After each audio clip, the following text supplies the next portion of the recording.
برشلونة يعلن الحرب على الاتحاد الأسباني. ما هي حقيقة هذه الأسباب؟ كوبارسي ولماذا يكرهونه؟ مش في كاتالونيا، يكرهونه في أسبانيا. هل فعلا يكرهونه؟ أخبار سعيدة جدا لجمهور برشلونة وأخبار مزفتة ومنيلة ب60 نيلة. يلا بينا.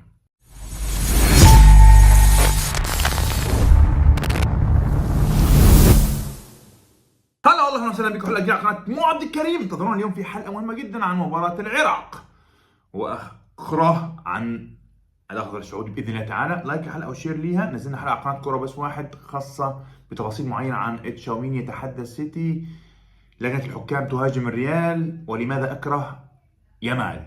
ايوه يامال، اعرف روح هناك بقى، هتلاقي رابط الحلقه في تعليق المثبت عشان تعرف ليه. تمام.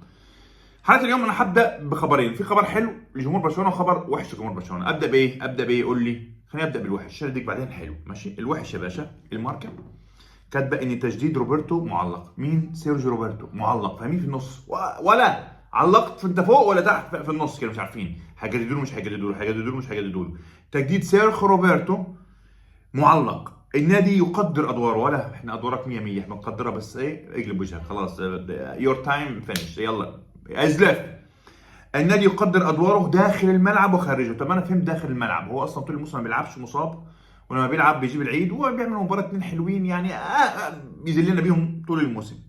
ده اظن يعني راي جمهور برشلونه اغلبه. فالنادي يقدر ادواره داخل الملعب. خارج الملعب بيعمل ايه؟ لا ثانيه، بيعمل ايه خارج الملعب؟ انا بيسوي اي كلام وخلاص. يعني هي اي يعني هري وبس. اللي هو النادي يقدر ادواره خارج الملعب وداخلها. ولكن النادي بقى بعد التقدير ده كله لم يرسلوا له عرض التجديد حتى الان. ما بعتوش عرض. احنا بنقدرك كده والله، انت كده الجوز، لكن العقد لسه مش هنبعته لك. اللاعب عايز يستمر، ولا انت ما عندكش دم يا سيرجيو روبرتو؟ ما ترحمنا يا ابني. انت فاكر عمرك 21 سنه لسه ناشئ؟ انت خلاص شيبه يا حبيبي. احترم نفسك بقى واحترم. مالكش مكان اساسي يا باشا. لعبت في كل اجيال برشلونه، اجيال اسطوريه واجيال وسط واجيال يعني وظروف كانت كارثيه على برشلونه في كل الاجيال وفي كل السنوات، اجيال وراء اجيال ما كنتش اساسي فيها. ده معناه انك ايه؟ انك لاعب لوز. فاختصر. اللاعب يريد الاستمرار، ولكن ان شعر ان خروجه افضل للنادي سيخرج. ايه التضحيه دي؟ يا هيطردوك اصلا. الشعر انه خروجه افضل للنادي سيجلس. ده الخبر اللوز اللي وحش، انه احتمال اللاعب يكمل مع برشلونه. الخبر الحلو بقى يا شباب انه سبورت بتقول ان دي يونج. ماله دي يونج؟ اتجوز يا عم، ايه دخلنا في الجواز؟ دي يونج تعافى ما شاء الله. تعافى على مين؟ ضرب واحد. ديونج اختصر، ما مش عايزين استظراف. طيب اليونج تعافى ديونج بشكل ممتاز، وديونج سيكون جاهزا لمباراة الذهاب امام باريس سان جيرمان 100. ديونج رجع رجاله. لسه جمهور برشلونة مستني، يا رب بدري، يا رب الشباب كلهم. فديونج هيكون جاهز للقاء باريس سان جيرمان. فده خبر رائع بأمانة شديدة. في خبر مهم جدا عن يامال. فرناندو بونو في الام دي حرفيا بيقول برشلونه اعطى يامال كل شيء. ولا ادينا لك كل حاجه، جوزناك، ادينا لك جنسيه، ركبناك عربيه، لعبناك اساسي. فاهم؟ اللي هو ادينا لك كل حاجه. وهو الان في مكانه الحالي لان برشلونه قدره بشكل مناسب في وضع اقتصادي صعب. عملت له دفعت فلوس. يعني مش عارف انت، يعني يامال عشان هو يعني غلبان ومكسور الجناح فانت هتفتروا على الولد؟ هو ولا احنا قدرناك وظبطناك. احنا وضعنا اقتصادي زي النيله، بس احنا عملته ايه؟ يعني بياخد راتب 100 مليون مثلا. طيب ولا عشان المهم يعني، طب ماشي عشان هو مش اسباني. اوكي هو مش اسباني، ما تحاولش تقنعني ان هو اسباني. هتقول لي محمد هو بيلعب منتخب اسبانيا. انا معاك بيلعب منتخب اسبانيا، بس في لسه فاهم انت داخلهم دوت اللي هو عنصريه في، تحس كده. يعني فرناندو بولو صراحه ليه اراء احيانا يعني تفسر عنصريه ومش واضح فيها، بس بتفسر. على العموم برشلونه اعطى يامال كل شيء، وهو الان في مكانه الحالي لان برشلونه قدره بشكل مناسب في وضع اقتصادي صعب.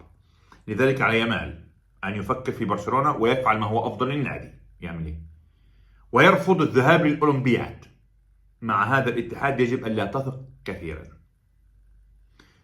برشلونه دي تلميحة من تلميحات الاتحاد، لأن الاتحاد الأسباني عايز يغرف مرة تانية مواهب برشلونة. هتقولي محمد يغرفها ازاي؟ باشا بدري أحد أسباب الأساسية إن بدري بيعاني وإصابات هذا الموسم، بس 3 إصابات والموسم الماضي، وممكن بدري يعني يدخل في مرحلة صعبة جدا في الإصابات، ممكن يعني لا يكون في نفس المستوى، ممكن توصل لمرحلة إنه يكون زي فاتي، ممكن أسوأ إنه ممكن يعني ما نشوفوش تاني يعني بتلك الجودة بسبب الضغط المهول اللي كان بيلعب. بدري جه في سنة كان بيلعب في 7 بطولات نصهم مع المنتخب، فتم استنزاف الولد. جافي أحد أهم المواهب كمان في برشلونة انصاب رباط صليبي مع المنتخب، فالآن تم استدعاء يامال وكوبارسي تحديدا، بتكلم عن دول، في غيرهم بس دول الأهم. فلذلك برشلونة ما عندوش مشكلة انه يروح يلعب مع منتخب اسبانيا. طب ايه يا محمد المشكلة؟ اما يعني هنا بيقول لك مع هذا الاتحاد الذي تثق فيه كثيرا. المشكلة ان الاتحاد الاسباني عايز يامال وكوبارسي ما يلعبوش بطولة واحدة اللي هي مع منتخب اسبانيا تصفيات وغيره، لا لا لا، ولا ممكن كاس الامم الاوروبية، لا لا لا، في الاولمبياد كمان. فلذلك برشلونة بشكل رسمي اخبر الاتحاد الاسباني بانهم لا يريدون مشاركة احد بالبطولتين. احنا اوفيشال قدمنا اوفيشال بشكل رسمي اعتراض على مشاركة لاعبينا في البطولتين. يشارك في بطولة واحدة على العين وعلى الراس، بطولتين نو نو نو واي.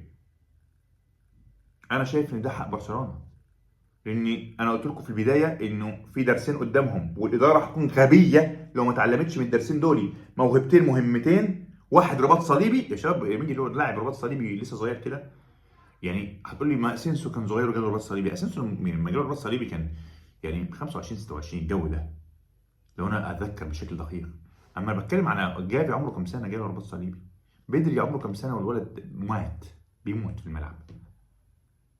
يامال كام سنه؟ 16 17 سنه هو كوبارسي ايه. فالنادي انا بحترم هذا التحرك، لا اوعى الجماهير يعضك، ما ابعد بطوله واحده، اما شغل بطولتين والجو ده مش هينفع. ديفيد برنابيو في السبورت كتب مقالة صراحة قوية، وكان فيها حديث عن كوبارسي تحديدا، وكان فيها اسقاطات على الصحافة والجمهور الفرق المنافسين، وعلى رأسهم ريال مدريد واتلتيكو مدريد بوضوح. وهقول لكم قال ايه بالظبط. هو ما حددش بس الاسقاط كان واضح. قال نص سكان اسبانيا الان يتمنون فشل كوبارسي.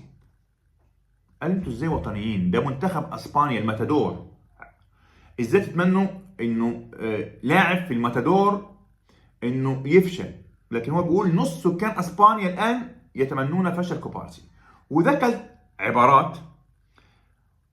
العبارات ديت قال هذه هي العبارات التي يرددونها مع لاعب عمره 17 سنة، وقد فعلوا ذلك مع جافي أيضا في وقت سابق. إيه العبارات اللي ديفيد برنابيو أنا عمال أقول اسم برنايو، عم أشيل طلع برنابيو، ولا أنت إيه جاسوس؟ ديفيد برنابيو، سانتياغو برنابيو. طيب قال إن بتنقال عن كوبارسي الآن في الإعلام المضاد او المنافس او نص سكان اسبانيا. قال بيقولوا انه ده لعب في الفريق الاول دقيقتين بس وتم استدعائه ليه ان شاء الله بأمارة ايه؟ ابن مين ده كوبارسي؟ مالوش ابن مين، بس انا بقول لك. قالوا انه عايزين يشوفوا بقى الوحش دوت اللي عمال تقول انه وحش وهو مدافع عظيم ورهيب، عايزين يشوفوا ده امبابي هيعمل ايه؟ ده امبابي هيروقه. وانا قلت قبل كده طبيعي ان امبابي يروق كوبارسي ويروق غيره، لان امبابي من امهر اللعيبه في العالم، فطبيعي انه يراوغ كوبارسي ويعديه مره واثنين وثلاثه. لكن اللي مش طبيعي ان كوبارسي هذا العمر يستطيع ايقاف امبابي مره واثنين وثلاثه في المباراه. ففكره انه عايزين نشوف قدام امبابي هيعمل ايه، جايبينه احد تحت. يعني ما تسال مين امهر لعيبه في العالم، امبابي منهم، يعني اذا ما كانش الاول الثاني الثالث. حاجه ثالثه بيقول احضروه لانه من برشلونه. ده جابوه يلعب مع منتخب اسبانيا عشان هو لاعب برشلونه، وادي لك امثله مليون مثال. دي بعض الاشياء اللي هو ذكرها اللي البعض ممكن يشوف كلام منطقي فيها صراحه، وبعد يقول ايه الخرافات ديت. لذلك منتظر ارائكم انتم شخصيا. قال هذه العبارات التي يرددونها مع لاعب عمره 17 سنة وقد فعلوا ذلك مع جافي أيضا في وقت سابق: إذا ذهب هؤلاء الشباب إلى المنتخب فذلك لأنهم لاعبون جيدون ويلعبون بشكل أساسي مع نادي عظيم بل ويقودون فريقه. قال له دول راحوا يا حبيبي المنتخب، راحوا عشان لعيبة رجالة، لعيبة وحوش، لعيبة كبار بيلعبوا مع نادي كبير وتاريخي وعظيم. أما فكرة إنه والله ده لعب دقيقتين وخدوه، ده عايزين شفنا عايزين نشوفك كده قدام امبابي، ده جابوه عشان هو من برشلونه، ده عند ام احمد، هو عايز يقول كده ديفيد برنابيو، ولا انت برنابيو اللي شاكك فيه. المهم، فانا حاسس انه كان صريح وواضح وقاسي كمان في هذا التعبير. كوبارسي في حملات بتكون موجوده على بعض اللعيبه الصغيرين. كوبارسي فاجأ الكثيرين، وانا قلت لكم قبل كده مليون مره، انا صراحه يامال بحبه ولعيب، بس انا كوبارسي فاجأني لاني صراحه انا مش شايف مدافع موجود في العالم حاليا سوبر سوبر سوبر سوبر ستار. قول لي ثانيه، قول لي شاب صغير بتكلم، صغير كده سوبر ستار. المركز ده بقى جدا يعني في ندره مهوله في الهجوم، في ندره، بس ده بقى ندره مهوله. مركز قلب الدفاع الرزين الهادي عاقل، التمريرات القطريه بكواليتي كبير، اللي التحاماته استثنائيه بدون انذارات، اللي ارتقاءاته وتدخلاته واعتراضاته ممتازه. فالان الولد دوت ممتاز، وان شاء الله يعني يكون في موهبه كبيره صراحه هذا اللاعب. وبعدين ممكن ريال مدريد يخطفه عادي، نشوف هنعمل ايه وقتها. لا بجد تمام. اللي هو بس لاعب رائع صراحه، لاعب رائع واستثنائي. فلذلك برافو برشلونه على فكره انه لا هي بطوله واحده، والكلام ده على يامال والكلام ده على كوبارسي، وبيدافعوا عن كوبارسي ضد بعض الحملات الموجوده. ده شيء يحسب لهم بصراحه. على العموم في النهايه كان معاكم احمد عبد الكريم، انتظرونا في الحلقات القادمه. لايك الحلقه عجبتك، شير ليها. السلام عليكم.